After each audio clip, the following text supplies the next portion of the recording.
ओम शांति। साकार मुरली 15 अक्टूबर 2021। मीठे बच्चे, कर्म करते स्वयं को आशिक समझ एक मुझ माशूक को याद करो। याद से ही तुम पावन बन पावन दुनिया में जाएंगे। प्रश्न: महाभारत लड़ाई के समय पर तुम बच्चों को बाप का कौन सा हुक्म, आज्ञा व फरमान मिला हुआ है? उत्तर: बच्चे, बाप का हुक्म व फरमान है, देही अभिमानी बनो। सबको संदेश दो कि अब बाप और राजधानी को याद करो, अपनी चलन को सुधारो, बहुत बहुत मीठे बनो, कोई को दुख मत दो, याद में रहने की आदत डालो और सुदर्शन चक्रधारी बनो। कदम आगे बढ़ाने का पुरुषार्थ करो। ओम शांति। बच्चे बैठे हैं बाप की याद में। ऐसा तो कोई सत्संग नहीं जहाँ कोई बैठे और कहे कि सब बच्चे बैठे हैं बाप की याद में। यह एक ही स्थान है। बच्चे जानते हैं बाबा ने डायरेक्शन दिया है कि जब तक जीते रहो तब तक बाप को याद करते रहो।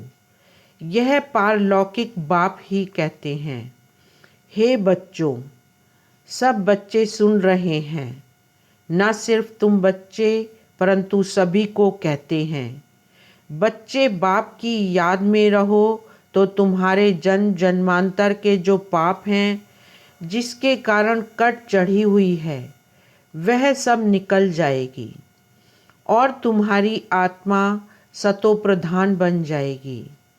तुम्हारी आत्मा असुल थी ही सतो प्रधान, फिर पाठ बजाते बजाते तमो प्रधान बन गई है। यह महावाक्य सिवाय बाप के कोई कह न सके।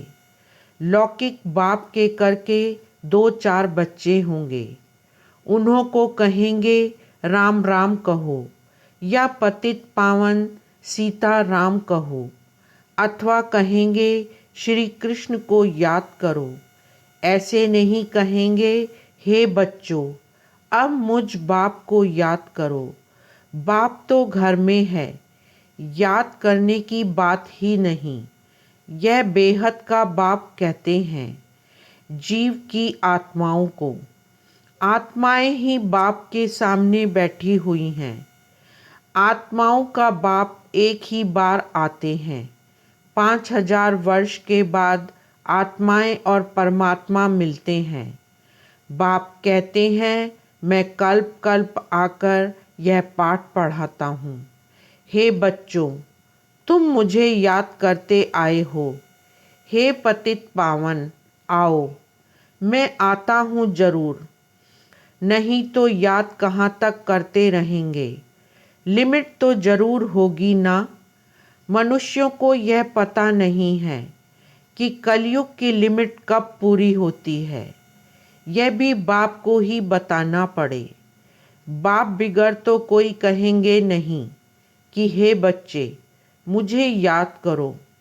मुख्य है ही याद की बात। रचना के चक्र को भी याद करना बड़ी बात नहीं है। सिर्फ बाप को याद करने में मेहनत लगती है। बाप कहते हैं आधा कल्प है भक्ति मार्ग, आधा कल्प है ज्ञान मार्ग। ज्ञान की प्रारब्ध तुमने आधा कल्प पाई है, फिर आधा कल्प भक्ति की प्रारब्ध। वह है सुख की प्रारब्ध, वह है दुख की प्रारब्ध। दुख और सुख का खेल बना हुआ है। नई दुनिया में सुख, पुरानी दुनिया में दुख। मनुष्यों को इन बातों का कुछ भी पता नहीं है। कहते भी हैं हमारे दुख हरो, सुख दो। आधा कल्प रावण राज्य चलता है। यह भी किसको पता नहीं है सिवाय बाप के, और कोई दुख मिटा नहीं सकता। शरीर की बीमारी आदि डॉक्टर मिटाते हैं। वह हो गया अल्पकाल के लिए, यह तो है स्थायी, आधा कल्प के लिए। नई दुनिया को स्वर्ग कहा जाता है। जरूर वहाँ सब सुखी होंगे। फिर बाकी इतनी सब आत्माएं कहाँ होंगी, यह कोई के भी ख्याल में आता नहीं है। तुम जानते हो यह नई पढ़ाई है, पढ़ाने वाला भी नया है। भगवानोवाच, मैं तुमको राजाओं का भी राजा बनाता हूँ। यह भी बरोबर है कि सतयुग में एक ही धर्म होता है, तो जरूर बाकी सब विनाश हो जाएंगे। नई दुनिया और पुरानी दुनिया किसको कहा जाता है? सतयुग में कौन के रहते हैं, यह भी अभी तुम जानते हो। सतयुग में एक आदि सनातन देवी देवता धर्म का राज्य था। कल की तो बात है, यह कहानी है 5000 वर्ष की। बाप बताते हैं 5000 वर्ष पहले भारत में इन देवी देवताओं का राज्य था। वह 84 जन्म लेते लेते अभी पतित बने हैं, इसलिए अभी पुकारते हैं कि आकर पावन बनाओ। निराकारी दुनिया में तो सभी पावन आत्माएं ही रहती हैं, फिर नीचे आकर पाठ बजाती हैं तो सतो रजो तमो में आती हैं। सतो प्रधान को निर्विकारी कहा जाता है, तमो प्रधान अपने को विकारी कहलाते हैं। समझते हैं यह देवी देवताएं निर्विकारी थे, हम विकारी हैं। इसलिए बाप कहते हैं देवताओं के जो पुजारी हैं उन्हों को यह ज्ञान झट बुद्धि में बैठेगा, क्योंकि देवता धर्म वाले हैं। अभी तुम जानते हो जो हम पूज्य थे वही पुजारी बने हैं। जैसे क्रिश्चियन क्राइस्ट की पूजा करते हैं क्योंकि उस धर्म के हैं, तुम भी देवताओं के पुजारी हो तो उस धर्म के ठहरे। देवताएं निर्विकारी थे, वह अभी विकारी बने हैं। विकार के लिए कितने अत्याचार होते हैं। बाप कहते हैं मुझे याद करने से तुम्हारे विकर्म विनाश होंगे और तुम सदा सुखी बनेंगे।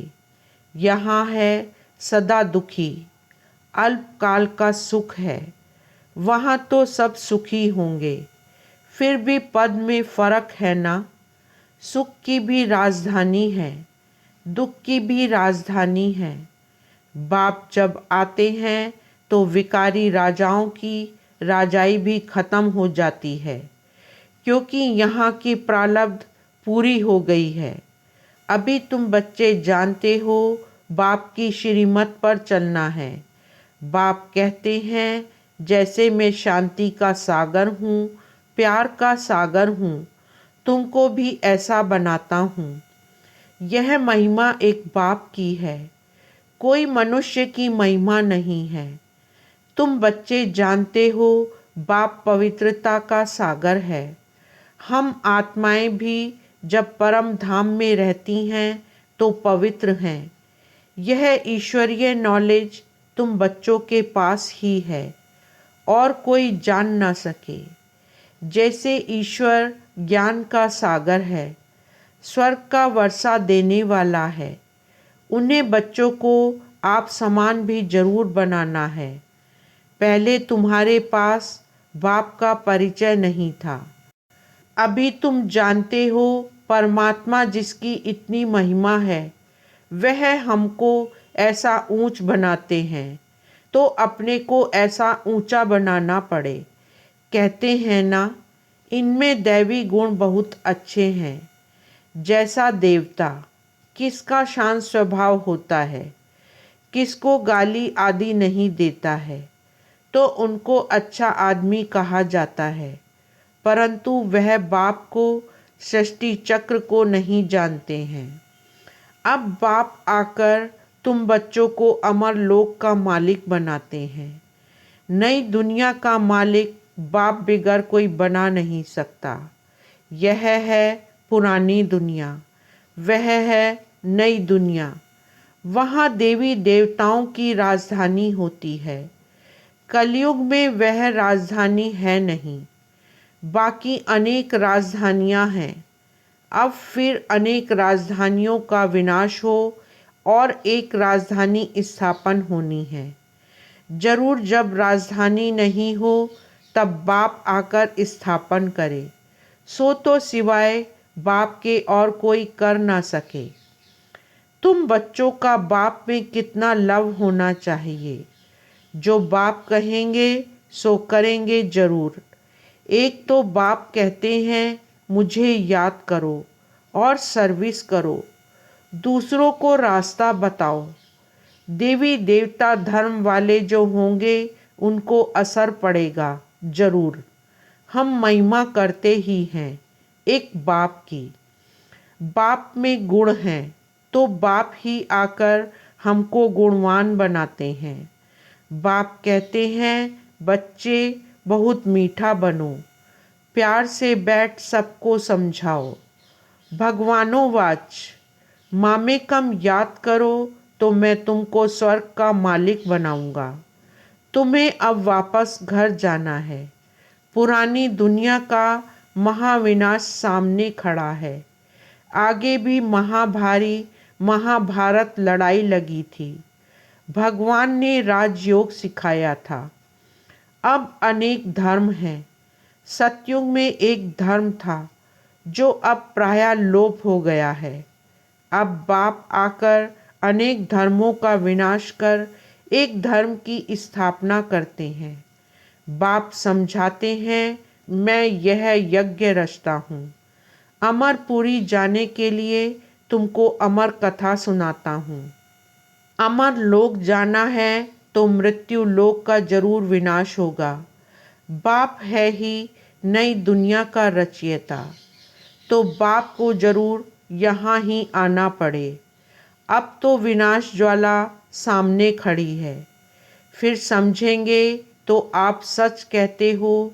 बरोबर यह वही महाभारत लड़ाई है। यह नामी ग्रामी है तो जरूर इस समय भगवान भी है। भगवान कैसे आता है यह तो तुम बता सकते हो। तुम सबको बताओ कि हमको तो डायरेक्ट भगवान समझाते हैं। वह कहते हैं तुम मुझे याद करो।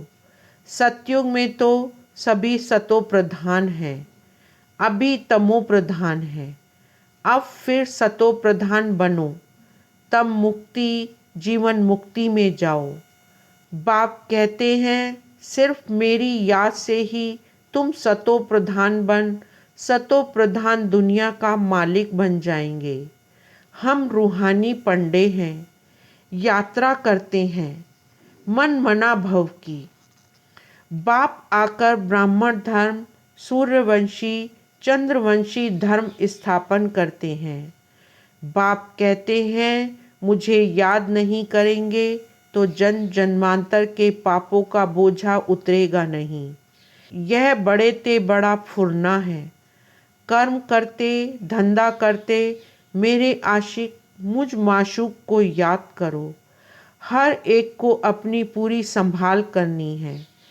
बाप को याद करो, कोई पतित काम नहीं करो। घर घर में बाप का संदेश देते रहो कि भारत स्वर्ग था, लक्ष्मी नारायण का राज्य था, अभी नरक है। नरक के विनाश के लिए यह वही महाभारत लड़ाई है। अब देही अभिमानी बनो। बाप का फरमान है, मानो व ना मानो। हम तो आए हैं तुमको संदेश सुनाने। बाप का हुक्म है सबको संदेश सुनाओ। बाप से पूछते हैं कौन सी सर्विस करें। बाबा कहते हैं संदेश देते रहो। बाप को याद करो, राजधानी को याद करो। अंतमति सोगति हो जाएगी। मंदिरों में जाओ, गीता पाठशालाओं में जाओ। आगे चलकर तुमको बहुत मिलते रहेंगे। तुमको उठाना है देवी देवता धर्म वालों को। बाप समझाते हैं बहुत बहुत मीठे बनो। खराब चलन होगी तो पद भ्रष्ट हो जाएगा। कोई को दुख मत दो, टाइम बहुत थोड़ा है। बिलवड बाप को याद करो, जिससे स्वर्ग की राजाई मिलती है। कोई की मुरली नहीं चलती तो सीढ़ी के चित्र के सामने बैठ सिर्फ यह ख्याल करो, ऐसे ऐसे हम जन्म लेते हैं, ऐसे चक्र फिरता रहता है। तो आपे ही वाणी खुल जाएगी। जो बात अंदर आती है वह बाहर जरूर निकलती है। याद करने से ही हम पवित्र बनेंगे और नई दुनिया में राज्य करेंगे। हमारी अब चढ़ती कला है तो अंदर खुशी होनी चाहिए। हम मुक्ति धाम में जाकर फिर जीवन मुक्ति में आएंगे। बड़ी जबरदस्त कमाई है। धंधा धोरी भल करो, सिर्फ बुद्धि से याद करो। याद की आदत पड़ जानी चाहिए। स्वदर्शन चक्रधारी बनना है। चलन खराब होगी तो फिर धारणा नहीं होगी। किसको समझा नहीं सकेंगे। कदम आगे बढ़ाने का पुरुषार्थ करना चाहिए, पीछे नहीं आना चाहिए। प्रदर्शनी में सर्विस करने से बहुत खुशी होगी। सिर्फ बताना है कि बाप कहते हैं मुझे याद करो। देहधारियों को याद करने से विकर्म बनेंगे। वर्षा देने वाला मैं हूँ। मैं सबका बाप हूँ। मैं ही आकर तुमको मुक्ति जीवन मुक्ति में ले जाता हूँ। प्रदर्शनी मेले में सर्विस करने का बहुत शौक होना चाहिए। सर्विस में अटेंशन देना चाहिए। आपे ही बच्चों को ख्यालात आने चाहिए। अच्छा, मीठे मीठे सिकी लदे बच्चों प्रति माता पिता बाप दादा का याद प्यार और गुड मॉर्निंग। रूहानी बाप की रूहानी बच्चों को नमस्ते। रूहानी बच्चों की रूहानी बाप को नमस्ते। धारणा के लिए मुख्य सार। फर्स्ट पॉइंट, एक बाप में ही पूरा लव रखना है। सबको सच्चा रास्ता बताना है। धंधा आदि करते अपनी पूरी संभाल करनी है। एक की याद में रहना है। सेकंड पॉइंट, सर्विस करने का बहुत बहुत शौक रखना है। अपनी चलन को सुधारना है। स्वदर्शन चक्रधारी बनना है। वरदान, करण करावन हार की स्मृति द्वारा सहज योग का अनुभव करने वाले सफलता मूर्त भव। सार, कोई भी कार्य करते यही स्मृति रहे कि इस कार्य के निमित्त बनाने वाला बैकबोन कौन है। बिना बैकबोन के कोई भी कर्म में सफलता नहीं मिल सकती। इसलिए कोई भी कार्य करते सिर्फ यह सोचो मैं निमित्त हूँ। कराने वाला स्वयं सर्व समर्थ बाप है। यह स्मृति में रख कर्म करो तो सहज योग की अनुभूति होती रहेगी। फिर यह सहज योग वहाँ सहज राज्य कराएगा। यहाँ के संस्कार वहाँ ले जाएंगे। स्लोगन, इच्छाएं परछाई के समान हैं। आप पीठ कर दो तो पीछे पीछे आएंगी। ओम शांति।